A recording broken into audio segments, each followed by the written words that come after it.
Hi everyone, so if you want to make sense of all these numbers, what all these big numbers mean, we are going to be tackling that today in a Genshin 101, and there are only two things that you need to know.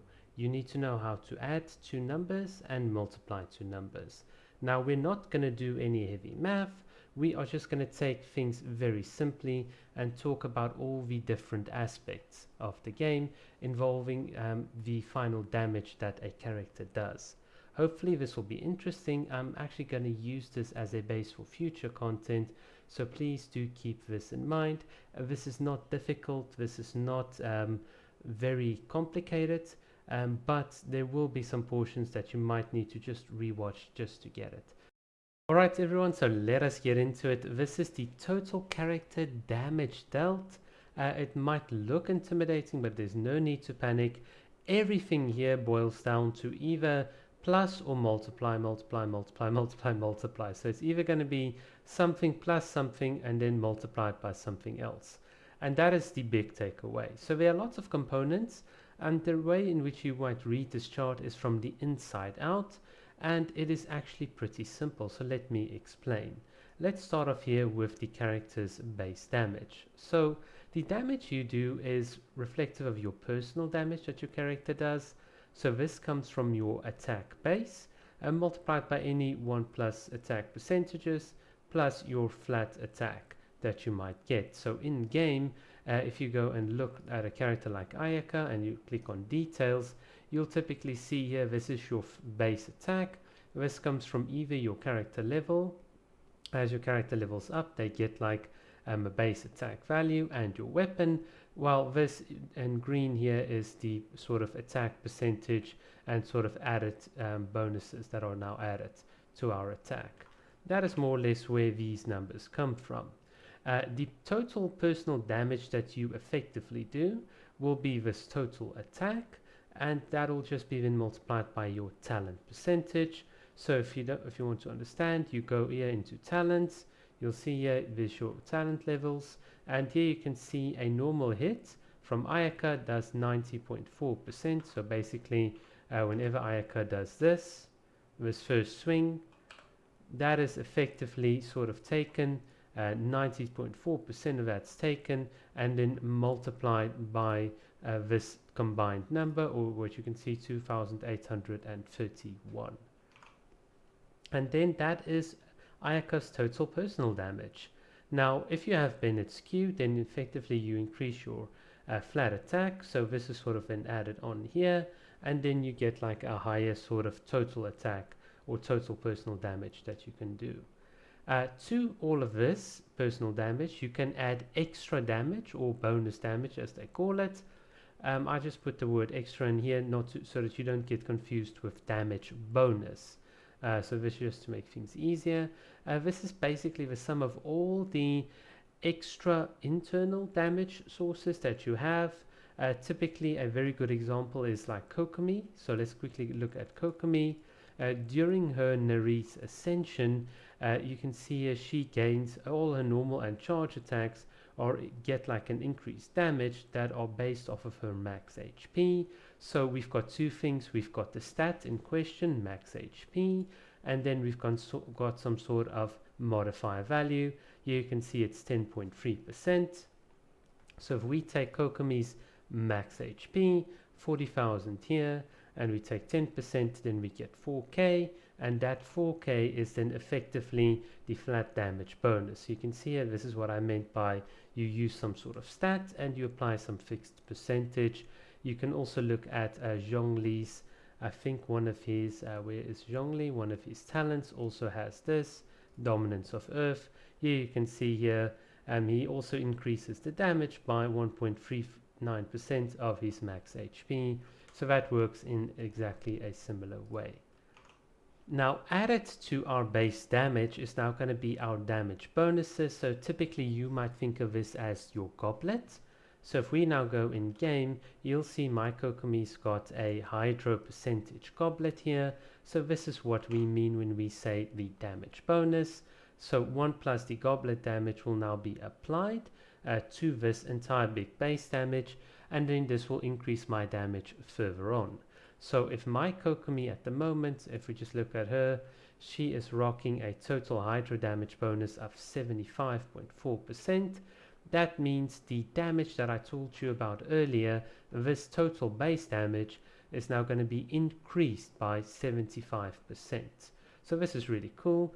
Of course, this damage bonus can apply to a lot of different things. So you might know in a Spiral Abyss we get like a plus 20% elemental burst or plus 20% elemental skill card, etc. All those damage bonuses are calculated here.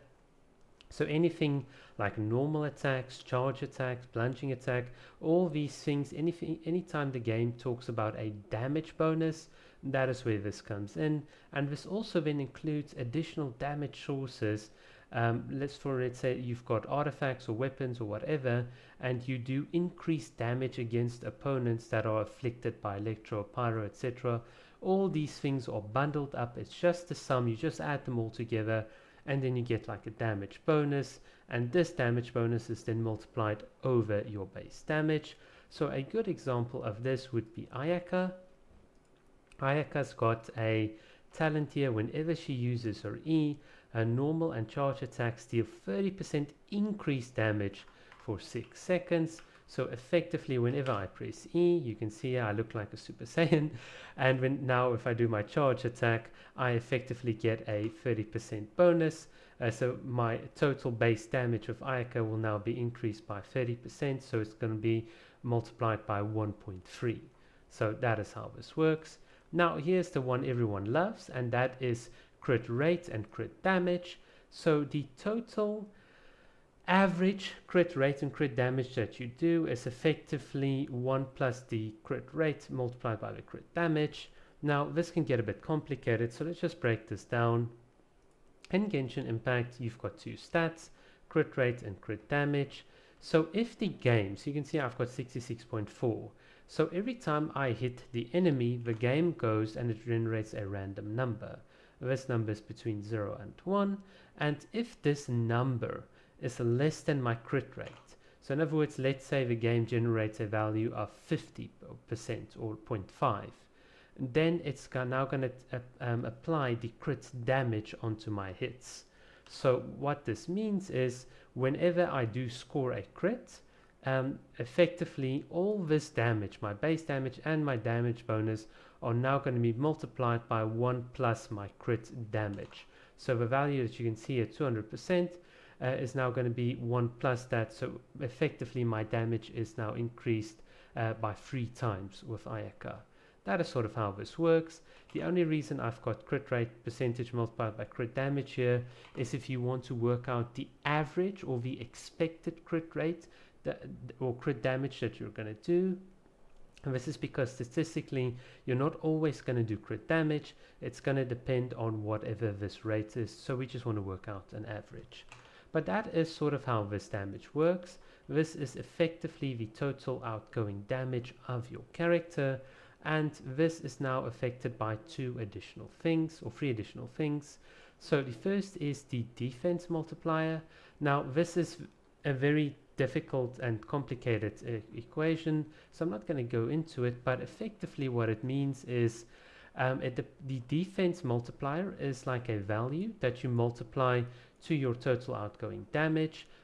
Typically it starts off at 0.5, so all your damage is like halved against enemies. So how do you get more damage? Well, let's say you've got a Klee C2, so let's just go to Klee. Her Constellation 2 here, as you can see, decreases opponent's defense by 23%. Now, this effectively means that the multiplier is going to go up, because how do we do more damage? That is if this defense multiplier is higher. So if it's not 0.5, but let's say 0.6, we've effectively got like an 18% damage increase. So if you didn't follow or understand that, don't worry. All it means is the more you reduce defense, the higher this number becomes, defense multiplier, and a higher number multiplied by this number means more damage. The same applies to enemy resistance. This is also a very complicated formula, so I'm not going to go into it, but effectively, if you reduce the enemy's resistance, let's say by superconduct, or by using the VV set. So VV is the viridescent veneer. There it goes, veneer, sorry, veneer set. Effectively, you can see it says whenever you swirl something, you decrease the opponent's elemental resistance to whatever that element is by 40%. And all it means is that the resistance multiplier goes up, and when the multiplier goes up, your damage increases. So typically, assuming the enemy's got 0 resistance, if you decrease his resistance now by 40%, this multiplier changes from 1 to 1.2, so effectively you're now doing 20% more overall damage. That's how this works. Now, with all of these things said, you have the total non-reaction character damage. So now we need to add on elemental reactions, and this is even more complicated. So the basic way, sort of thing behind all of this is this equation right here at the bottom. It's just a value multiplied by another value multiplied by some other values that you add together. And I think these things are very easy to explain. Whenever you trigger a reaction, let's say like overload, you get like a base multiplier 4, which is really awesome. You then get like another multiplier which is based off of your level, and of course the higher the better. And then you do get like additional elemental damage bonuses, and these are given in game. If you look here where it says elemental mastery, oops, my gene's got nothing here, but you can see it says increases the damage caused by overload, etc. by 48%, and that is effectively the EM bonus you get here, then plus some reaction bonuses. This all adds up to give you a sort of reaction modifier, and then this reaction modifier is then tagged onto your damage here, and then effectively this gives you even more damage. Now I have to at this point be honest and be truthful. What you see on screen is not the true or fullest representation. There are some things like attack speed, snapshotting, damage reduction, environmental damage, some non-linear effects. So not everything in the game is just plus, multiply, multiply, multiply. I just put everything together in this format so that you can understand it better. This is not the actual equations. This is not actually how things fully work, but it does give you a sense as to what the different components are.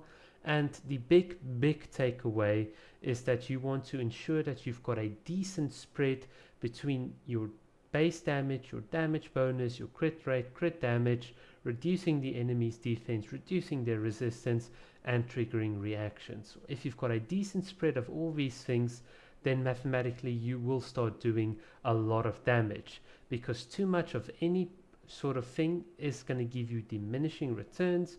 But by spreading things out evenly, you can do the most damage effectively. And that is the big 101 takeaway. So before someone writes comments saying, you know, everything is wrong, this is terrible, please understand this is not supposed to be accurate. This is more like, what's the word? This is more educational in nature. Yeah, so that's it, guys. Thank you for watching my very brief 101 explanation.